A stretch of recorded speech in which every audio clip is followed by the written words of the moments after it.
बिस्मिल्लाहिर्रहमानिर्रहीम। आज के प्रोग्राम के साथ मैं हूं रसूलुल्लाह मलिक। नाज़रीन, हमारा सबसे बड़ा मसला ये है कि हम कौमी इश्यूज़ पर भी इत्तफाक राय पैदा नहीं कर पाते, इसलिए कि हर सियासी जमात ये समझती है कि उसका टॉप एजेंडा उसके अपने वोटर्स को खुश करना, अपने कारकुनों को खुश करना और अपनी पार्टी की बेहतरी के लिए काम करना है। अगर कौमी इश्यूज़ सामने आ जाएँ तो हर पार्टी अपना अपना मौक़िफ़ लेकर सामने आ जाती है। माजी में भी हमने देखा कि कालाबाग डैम ना बन सका, मुल्क के अंदर बहुत से इश्यूज़ पे ना मुफाहमत हो सकी और ना ही हम मईशत की बहाली के लिए तमाम सियासी जमातें यकसू हो सकी। दावे किए जाते रहे कि हम गरीब आदमी का ख्याल रखना चाहते हैं, हम अवामी मसाइल हल करना चाहते हैं, लेकिन सियासी जमातें इतनी एक दूसरे के खिलाफ महाजराई की तरफ चली जाती हैं कि जिससे आम आदमी के मसाइल हल नहीं हो पाते और मुल्क कशीदगी की तरफ हमेशा से बढ़ता ही चला जाता है। आज भी अगर कोई बड़ा फैसला ये हुआ कि वो गैर कानूनी तौर पे मुकीम गैर मुल्की जो पाकिस्तान में मुकीम हैं उन्हें वापस जाना चाहिए। अब इस पर भी एतराज़ात हैं। आखिर किसी मुल्क के अंदर ऐसा होता है कि कोई गैर कानूनी तौर पर मुकीम हो और वहाँ की सियासी जमातें अपना अपना नुक्ता नज़र रखती हों, क्योंकि तमाम सियासी जमातें ये समझती हैं कि जिसको भी पाकिस्तान में रहना है उसको पाकिस्तान के आइन और कानून के मुताबिक रहना है। इसी तरीके से माजी में भी बात की गई कि आइए मिलकर चार्टर ऑफ इकानमी करते हैं, लेकिन फिर उस पर भी बातचीत आगे न बढ़ सकी। हमारे यहाँ तो तख्तियाँ एक हुकूमत लगाती है, दूसरी हुकूमत आके उसको उखाड़ फेंकती है और अपनी तख्ती डेवलपमेंट प्रोजेक्ट्स के ऊपर अपनी लगा देती है, ताकि नंबर जो गेम है, अपने अपने नंबर बनाने वाली बात वो चलती रहे। आखिर ऐसी वजह क्या है कि हम आवाम के लिए, आम आदमी के लिए, उसके मसाइल के लिए हम सर जोड़कर क्यों नहीं बैठ जाते? पार्लियामेंट के अंदर लोग जाते हैं, अवाम पार्लियामेंट के लिए अपने नुमाइंदगान को मुंतखब करते हैं, उस पर भी एतराज़ात आते हैं। अब अख्तर मैंगल साहब मुल्क के एक अहम बलोच रहनुमा हैं, वो भी कहते हैं कि पार्लियामेंट के अंदर जो कानून साजी की गई वो सियासी जमातों ने अपने लिए की। फिर उसके साथ साथ गिले शिकवे हुकूमत में रहकर कुछ होते हैं, हुकूमत से निकल कर कुछ होते हैं। PDM का इत्तेहाद बना, इमरान खान साहब की हुकूमत रुखसत हुई, अदम एतमाद की तहरीक कामयाब हुई। आज मैंगल साहब को यह नज़र आता है कि नहीं, वो तो PDM जो है वो कमर बाजवा साहब ने बनवाई थी, इस वक्त के आर्मी चीफ, और अगर वो सपोर्ट ना करते तो अदम एतमाद की तहरीक कामयाब ना होती। लेकिन उस वक्त मैंगल साहब ये कहते थे कि इमरान खान साहब ने मुल्क को जिस तबाही की तरफ धकेल दिया है, इस लिहाज से अदम एतमाद की तहरीक लाना नहायत ही ज़रूरी है। इसका भी जायज़ा लेंगे कि आखिर इक़्तिदार से निकलते ही हमारे मौक़िफ़ बदल क्यों जाते हैं। मेरे साथ मौजूद हैं पाकिस्तान पीपल्स पार्टी के सीनियर रहनुमा आजिज़ धामरा साहब, उनके साथ तशरीफ़ रखते हैं जनाब खेलदास कोस्तानी साहब, मुस्लिम लीग नवाज़ के सीनियर रहनुमा हैं, और उनके साथ फिरदौस शमीम नकवी साहब पाकिस्तान तहरीक इंसाफ के सीनियर रहनुमा हमारे साथ मौजूद हैं। प्रोग्राम का आगाज़ धामरा साहब आपसे करते हैं। पाकिस्तान पीपल्स पार्टी को गिला क्या है? अगर कोई भी ऐसा गैर मुल्की जो पाकिस्तान में मुकीम है, उसके पास डॉक्यूमेंट्स नहीं है, वो गैर कानूनी तौर पर पाकिस्तान में रह रहा है, उसे वापस भेजा जा रहा है, उसे पाकिस्तान से कहा जा रहा है कि वो आए वापस ज़रूर, लेकिन कानूनी दस्तावेजात के ऊपर आए। पीपल्स पार्टी को उससे गिला शिकवा किया हुआ है। देखें, पीपल्स पार्टी का मौक़िफ़ डे फर्स्ट से क्लियर है कि जो इलीगल इमिग्रेट्स हैं पाकिस्तान में उनको वापस जाना चाहिए, और जिनके डॉक्यूमेंटेशन है और वो कंप्लीट है और वो पाकिस्तानी शहरी है, तो किसी को किसी की जुबान की बुनियाद पर जारिए इंसानी हकूक भी हैं, फंडामेंटल राइट्स भी हैं, तो किसी को डिस्टर्ब ना किया जाए। वैसे तो हमारा मौक़िफ़ बिल्कुल ठीक और क्लियर है। लेकिन धामरा साहब, अगर किसी ने अपने पेपर्स बनवा लिए हुए, अपने कागजात बनवा लिए हुए हैं पाकिस्तान रहने के लिए, वो आया इलीगल तरीके से था, लेकिन उसने अपने डॉक्यूमेंट्स यहाँ बनवा लिए, क्या उसकी छानबीन नहीं होनी चाहिए? अगर किसी के डॉक्यूमेंट्स फेक हैं, उन्हें मुल्क छोड़ने का नहीं कहना चाहिए? बिल्कुल होना चाहिए। मैं तो इलीगल इमिग्रेट्स की बात करता हूँ। जब इलीगल इमिग्रेट्स की बात करते हैं तो हम सिर्फ अफगानी मुहाजिरीन की बात नहीं करते हैं, फिर हम तमाम इलीगल इमिग्रेट्स जो रह रहे हैं हम उनकी बात करते हैं, क्योंकि मुआशी तौर पर पाकिस्तान ये अफोर्ड नहीं कर सकता। लैंड ऑर्डर की सिचुएशन जो है उसमें बादोकात यही लोग इन्वॉल्व होते हैं। तो मैंने ये कहा, और पीपल्स पार्टी का क्लियर कट मौक़िफ़ ये है कि वो लोग जो ऑफिशियल यहाँ पर रहते हैं उनको छोड़ के बाकी जिन्होंने अगर गैर कानूनी तौर पर कोई डॉक्यूमेंटेशन भी की है तो वो कानून की जकड़ में आने चाहिए। और वो अफगान महाजरीन, धामरा साहब, वो अफगान महाजरीन जिनके लिए मखसूस कैंप्स मौजूद हैं, उन कैंप्स को छोड़ के वो कराची में जा बसें, हैदराबाद में जा बसें, इस्लामाबाद में आ जाएं, लाहौर में आ जाएं, क्या उन्हें वापस कैंप्स में जाना चाहिए या उनको इन शहरों में जहाँ वो अपनी जायदादें बना चुके हैं वहाँ रहने की इजाज़त दे देनी चाहिए? बिल्कुल, जो मुहाजिरीन है उनको कैंप्स में रहना चाहिए, और पाकिस्तान में मेरे ख्याल में अपनी मेहमान नवाजी का, और खास तौर पर सूबा सिंध ने अपनी मेहमान नवाजी का भरपूर मुजाहरा भी किया है ना। तो इलीगल की जब हम बात करते हैं तो सिर्फ हम अफगान मुहाजिरीन की बात नहीं करते, और इसमें ये एक अलमिया है, और इस बात का हम सबको एतराफ़ करना चाहिए कि हमें शुरू से लॉ जो ऑर्डर है उसको मेंटेन करने के लिए रूल ऑफ लॉ को इम्प्लीमेंट करना चाहिए था, और जो इलीगल इमिग्रेट्स रहते हैं उनको अपनी कैंप्स में रहा जाइए, और जिन जिन ममालिक में सिचुएशन ठीक होती जा रही है तो ये जो शहरी हैं जिन जिन ममालिक के, उनको वापस भेजना चाहिए था, जो अनफॉर्चुनेट पहले पाकिस्तान में नहीं हुआ। फिरदौस शमीम नकवी साहब, जो मैंने अपने आगाज़ में ही कहा था कि हमारे यहाँ हम जब पॉलिसियाँ बनाते हैं तो एक सियासी जमात इसलिए मुखालफत करती है कि उसके वोटर्स को, उसके सपोर्टर्स को ये सूट नहीं करता। हमारे यहाँ डैम्स नहीं बन सके, हमारे यहाँ बिजली महंगी इसलिए कि हम पानी से बिजली बनाने से आज तक कासर रहे हैं। आपकी भी हुकूमत रही, लेकिन ना हम चार्टर ऑफ इकानमी कर सके, सियासी जमातें आपस में लड़ती रहीं, बिलाखिर नौबत यहाँ तक आन पहुँची है कि आज महंगाई आपके कंट्रोल में नहीं है, बेरोजगारी बढ़ती चली जा रही है। कितना कसूर है सियासी जमातों का?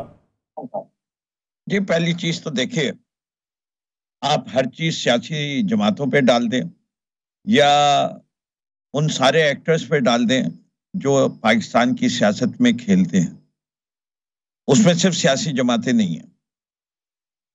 बुनियादी तौर पे चार्टर ऑफ इकोनॉमी है क्या and why is it needed? बात यह है कि आप ये कहें कि Pakistan needs to develop long term economic policies, और उन लॉन्ग टर्म पॉलिसीज को जो है वो कॉन्स्टिट्यूशनल प्रोटेक्शन मिलना चाहिए। ठीक, अभी तक किसी हुकूमत ने ये प्रपोज किया है? फॉर एग्जाम्पल, ये चार्टर ऑफ इकोनॉमी का जो जुमला किया गया वो चार्टर ऑफ डेमोक्रेसी के बाद आया है। वो चार्टर किसी पार्टी ने पेश किया है कि दूसरी पार्टियां कहें कि हम रिजेक्ट करते हैं या हम एक्सेप्ट करते हैं। हम तो कहते हैं कि जो कुछ करना है वो पार्लियामेंट में करो, बैठ के पार्लियामेंट में आएगा, वहां आप वोट कीजिए, let's go for the long term policies. लेकिन फिरदौस शमीम नकवी साहब, जब आपकी हुकूमत आई थी, इमरान खान साहब वज़ीर आज़म बने थे, उस वक्त के अपोजिशन लीडर शहबाज शरीफ साहब ने यही चार्टर ऑफ इकानमी पेश किया था, आए मिलकर पार्लियामेंट के अंदर मैशत के हवाले से एक ऐसा मुआहदा कर ले, लॉन्ग टर्म मुआहदा कर लें ताकि मैशत को नुकसान ना हो। तब इमरान खान साहब ने ये बढ़ता हुआ हाथ झटक दिया था। नहीं जी, कोई बढ़ता हुआ हाथ नहीं। क्या रहे थे? हमने कहा जो चीज करनी है आप पेश कीजिए फ्लोर ऑफ द हाउस पे। कोई चीज उन्हीं ने तो आज तक, जब 16 महीने हुकूमत में आए थे, उन्हीं ने उस वक्त क्यों नहीं पेश कर दिया? चलिए, उस वक्त तो वो इमरान खान के मरूने मिन्नत थे कि वो एक्सेप्ट करे या नहीं करे। जब वो खुद 16 माह रहे, उसमें क्यों नहीं किया?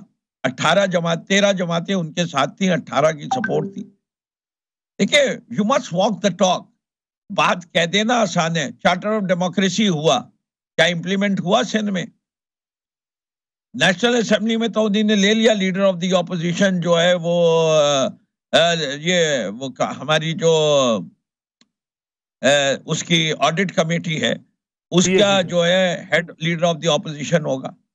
लेकिन सिंध में किया नहीं जी। स्टैंडर्ड फर्क है। वहां शर्त लगा दी कि पहले आप चार्टर ऑफ डेमोक्रेसी साइन करें, फिर हम आपको जो है वो बनाएंगे पब्लिक ऑडिट कमेटी का चेयरमैन, पीएससी का। ये मजाक खेल रही हैं, ये आपस की बाजियां खेल रही हैं। इन्हीं ने इकोनॉमिक चार्टर जो है वो सिर्फ ये चार्टर था कि किसी तरीके से इनकी जो माजी की करप्शन है उसके ऊपर पर्दा डाल दिया जाए। ये सारा खेल ही है, इसीलिए खुद नहीं किया। जैसे उस वक्त आके उन्हीं ने वही जो करना चाह रहे थे वो उन्हीं ने NRO2 ले लिया नैब के जरिए। ये वो मसाइल हैं जिनको हम डिनाई नहीं कर सकते, जो पाकिस्तान में एग्जिस्ट करते हैं। इसीलिए वो चैलेंज होते हैं कोर्ट में। इसी के लिए ये ऐसी चीजें एक्सेप्ट नहीं होती। पाकिस्तान आज यहाँ खड़ा हुआ है कि आज बांग्लादेश से पीछे हो गया, और अगर ऐसी सूरत हाल रही तो पता नहीं किस किस के और पीछे रहेगा।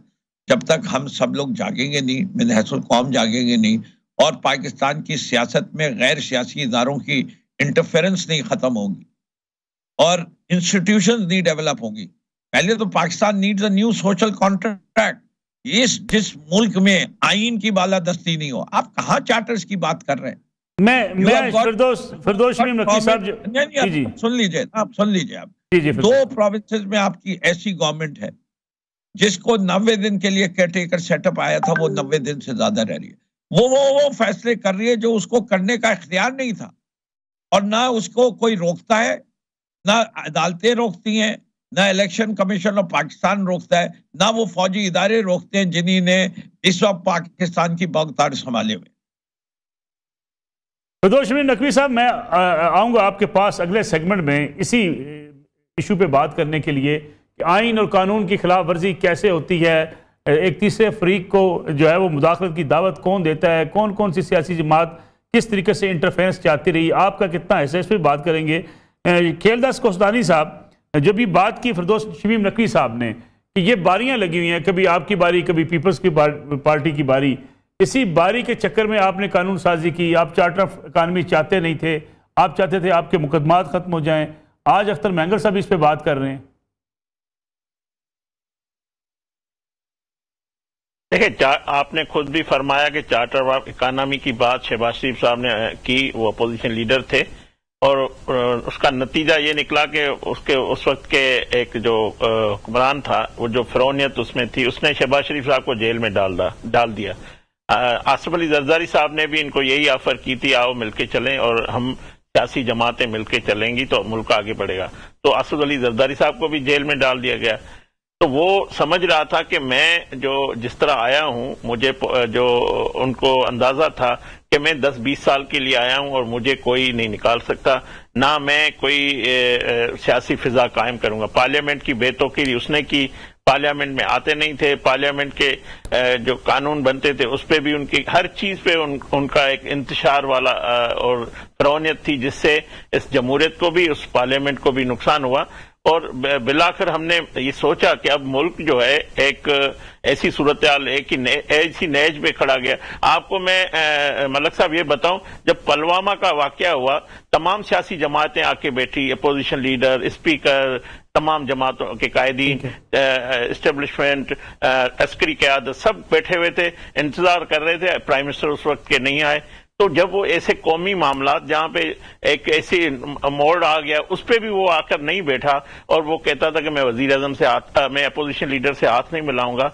तो उन्होंने सारी पार्लियामानी रवायात, पाकिस्तान के सियासी इक़्तिदार को उनको एक तरफ रख के उसने अपनी फिरौनियत, अपने जो जाती अन्ना और तकब्बुर का वो शिकार रहे, और फिर आखिरकार उसको हमें मुल्क बचाने, मुल्क डिफॉल्ट होने के, वो चाह रहा था कि मुल्क श्रीलंका बन जाए। हमने पार्लियामानी अंदाज से इसका जवाब दे दें खेलदास कोस्तानी साहब, इस बात का जवाब दे दें जो बात कर रहे हैं नकवी साहब कि 16 माह आपके पास आए, आप उस वक्त चार्टर ऑफ इकानमी कर लेते ना।